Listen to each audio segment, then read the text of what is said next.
Your account is empty, but the bank treats you like a billionaire. Your account balance is zero, not low, not pending, zero. You refresh the app 00. Your savings account is empty too. The credit card tab has disappeared. Even the emergency fund you never touch is gone. For 3 seconds you think the app is broken.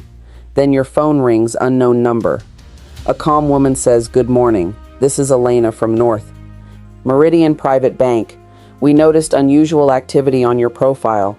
Could you come to our downtown office?" You almost laugh. Private bank. You do not have private bank money. You have rent due in 4 days, a half-full gas tank, and $12 in a kitchen drawer. You ask what happened to your account. She pauses. It would be better to discuss that in person.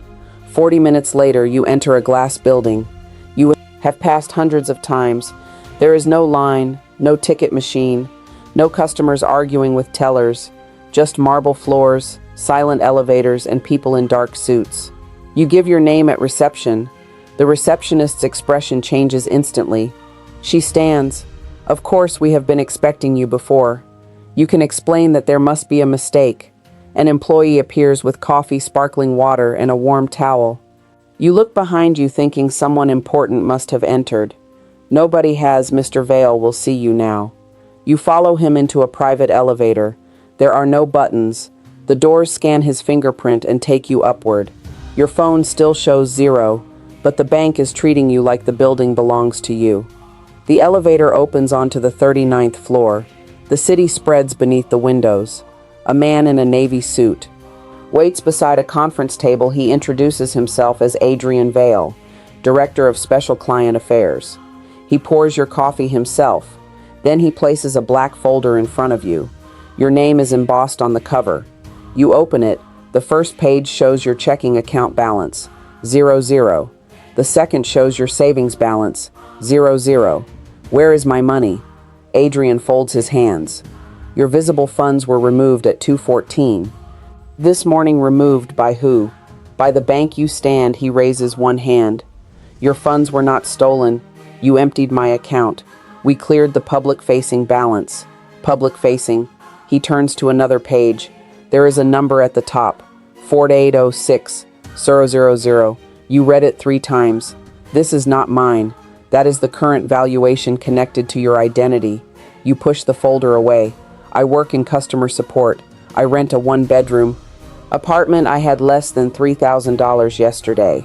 He nods. All true. Then what is this? A dormant ownership structure? 19 years ago, a holding company was placed inside a legal trust.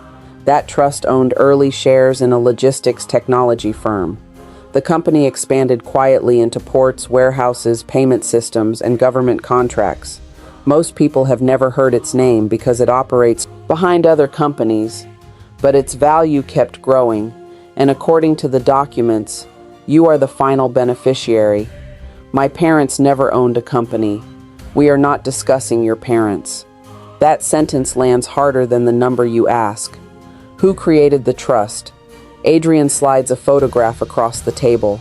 An older man stands beside a cargo ship. Gray hair, heavy coat, sharp eyes.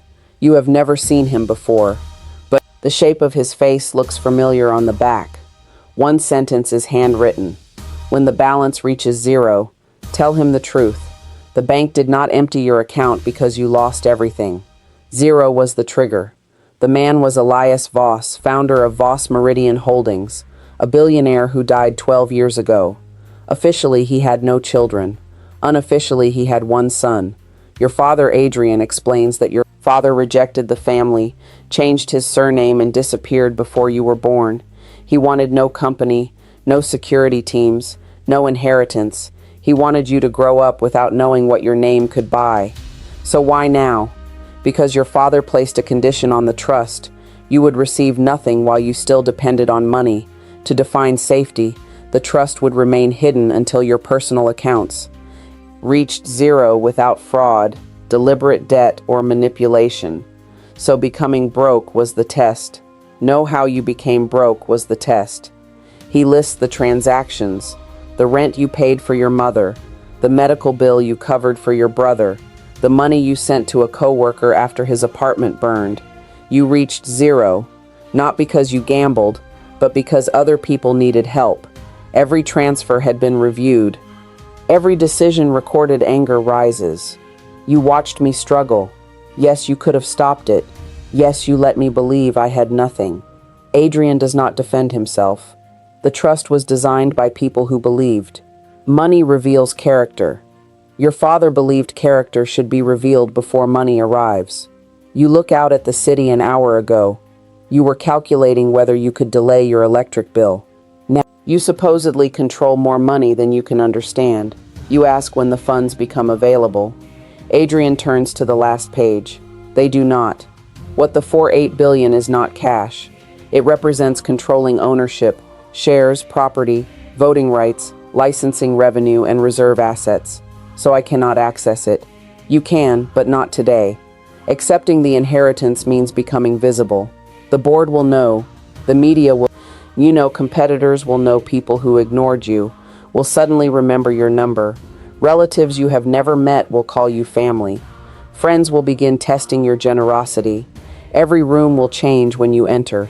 Every relationship will become harder to measure. The bank is not treating you like a billionaire because of what you can spend.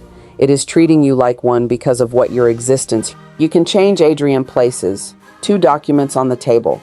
One accepts control of the trust. The other keeps it dormant for 5 more years.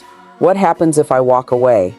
Your account is restored with the exact amount removed, and the company it continues without you. You stare at the signature lines. Yesterday the choice would have seemed simple. Take the money, end the fear, fix everything, but now you understand why. Your father disappeared. Money this large does not solve your life. It replaces it. You think about your apartment, your old car, your job, the people who know you before knowing this. Then you ask, what would my father have chosen? Adrian looks at the photograph. He already did. You pick up the pen, but you do not sign the acceptance page. You delay the trust for 30 days. Adrian looks surprised. I need to know who I am before everyone else decides for me. He nods. Then he presses a button beneath the table. Your phone vibrates. The banking app refreshes your original balance. Returns 2741.18. Not billions, not zero. Just enough to return to the life you had this morning. But when you stand to leave, every employee rises. Not because you accepted the fortune, because now they know you can. You enter the elevator alone. Doors begin to close, then Adrian calls your name. He holds up the photograph. There is one more thing. You step out. He turns it over beneath the first sentence. Hidden under the fold, there is another line. If he delays the money, give him the company. You look at Adrian.